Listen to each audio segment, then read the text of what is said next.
Welcome to the Renaissance Achiever with Sarah Fui, our first ever episode. And this has been a long time coming because I first talked about launching a podcast in January, and we are now at the end of December, and I'm finally putting this out there. It has been on my mind and heart all year long and has not left me. And I've talked about it, and I've recorded some stuff, and I did some artwork for it, and then life keeps lifing and it kept getting put on the back burner. But I knew, like, I have to launch this before the end of this year because it's something I feel very called to do. And I can't even say that I really want to do it. Like, this has never been a dream of mine. I never even desired to do this or considered doing this before this year. But I just really feel this pull that this is what I'm supposed to be doing.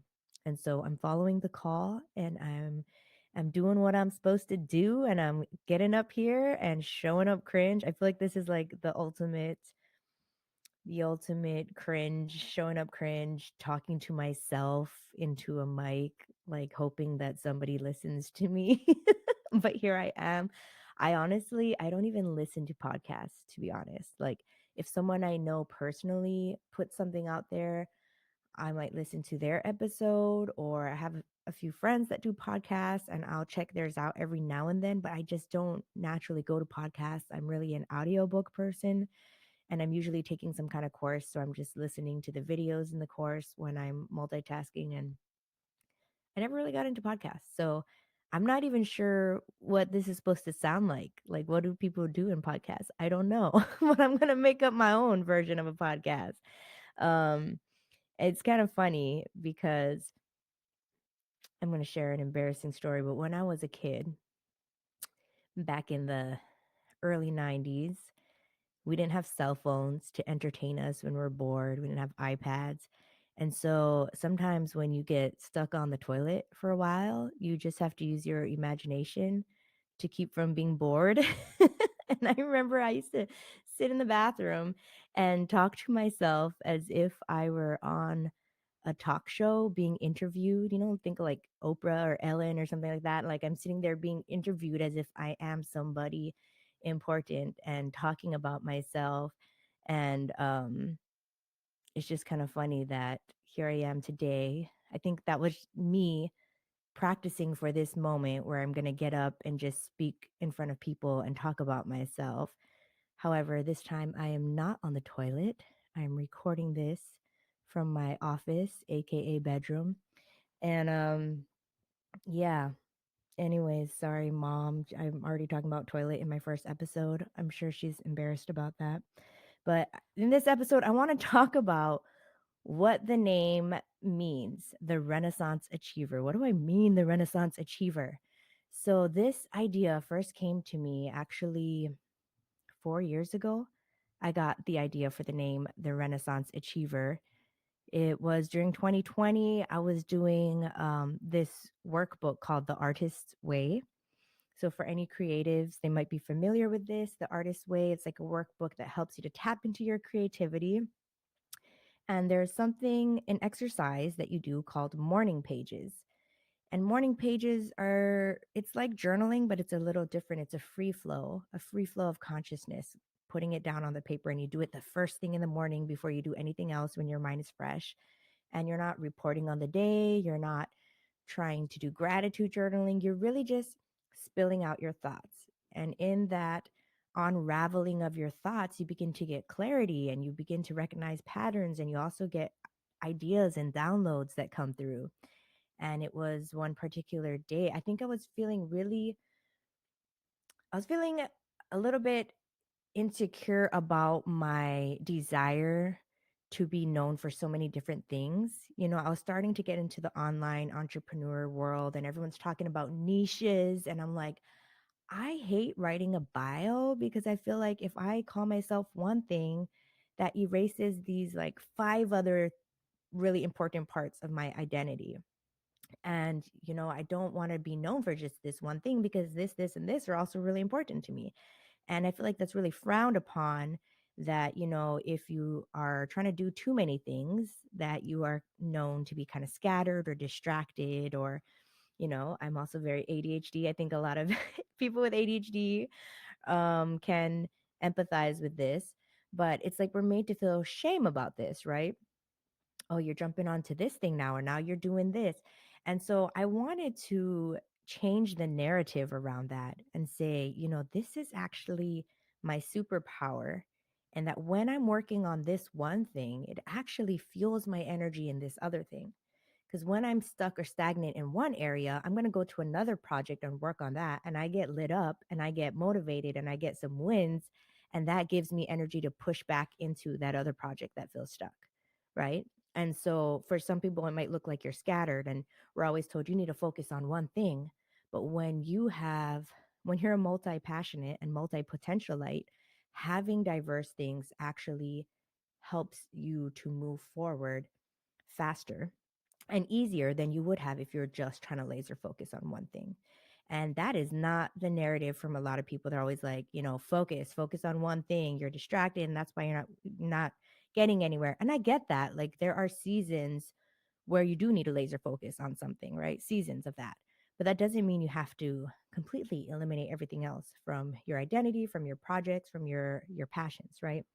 And so I chose the word the Renaissance because I think of some of the greats of the Renaissance, Leonardo da Vinci, Michelangelo, right? They weren't just artists, like they were artists, poets, scientists, right? Sculptors, painters, all of the above. And actually, they were some of the first people to perform autopsies and study cadavers, and that actually helped them. So they're actually learning science and anatomy, and that helped them to be better sculptors because their sculpts sculptings were now like realistic, right? And so they were all these multi-dimensional things, and that's what helped them to become so great at their craft. um, and the word renaissance itself actually means rebirth, and I really feel like we are in this era of rebirth right now, post pandemic. I think so many people shifted. They shifted their mentality during 2020, where they're realizing like, dang, everything can flip upside down overnight, and maybe I really want to go do that thing that I always wanted to do, right? Or maybe my job that I thought was so secure isn't that secure, and I can go do this instead, right? Or everything moved online and we started learning more. There's this big movement in infopreneurship, right? Learning online.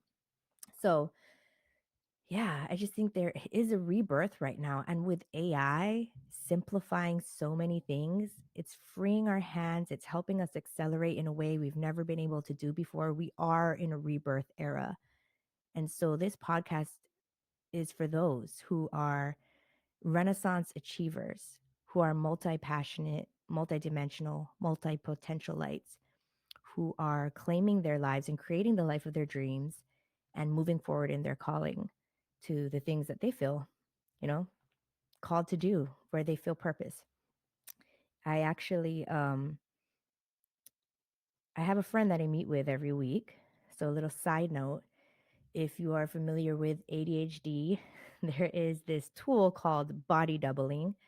And body doubling is when you literally have someone else in your presence to help you focus. Like somebody sitting side by side with you, like, hey, let's study together. And you don't even have to be talking and studying together. You could be, but also just the fact that you're both there doing it makes it easier for you to sit down and do the work and focus.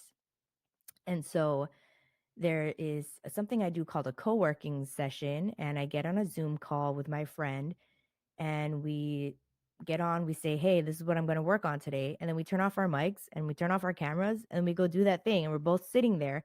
And then at the end of the call, it's like an hour, we say what we got done. But just that showing up and knowing that other person's going to be there helps us to show up and do the work, because there's so many weeks that go by where I'm like, I got to do all these things. And even if I put it in my calendar, I always let other things take over. Like, I'm going to spend this time working on this.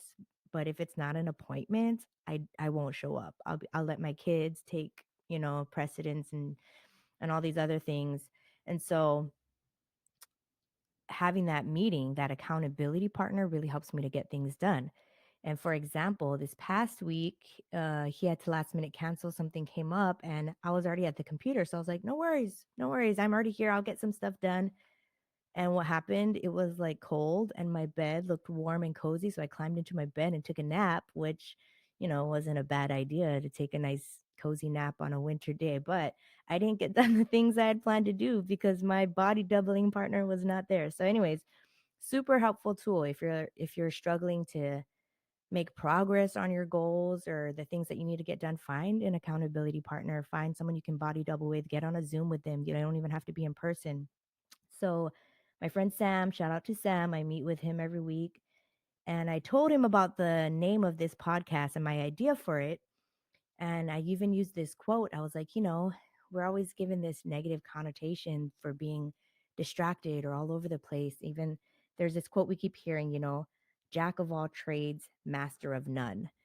And I've heard that. I've heard that. And it makes you feel like, oh, it means, oh, that's, you can do all these little things okay, but you're not really good at anything.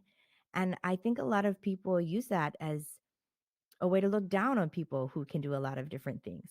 But Sam informed me that the full quote, that's only half of the quote. The actual full quote says, a jack of all trades is a master of none, but oftentimes better than a master of one. That's the full quote. It's saying that being a jack of all trades is better than being a master of one. And yet, somehow, our society has decided to chop off the second half of that quote to serve them better and say a jack of all trades is a master of none, as if that's a bad thing. But but here the original quote is saying it's better to be diverse. It's better to have multiple skills. It's better to be well-rounded.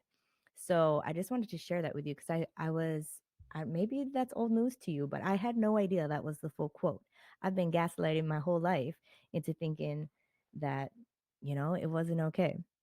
So, anyways, this is what the Renaissance Achiever is about. And I used the word achiever because it's not just having passions, it's not just about having, a lot of hobbies or things that you like or good at. You're achieving, you're accomplishing, you're succeeding, you're reaching those goals. So, the Renaissance Achiever is getting stuff done. And that is why this podcast is called The Renaissance Achiever. I know there are a million other people you could be listening to out there. And so I'm grateful that you're here in my space, in my corner, and I hope you come back again.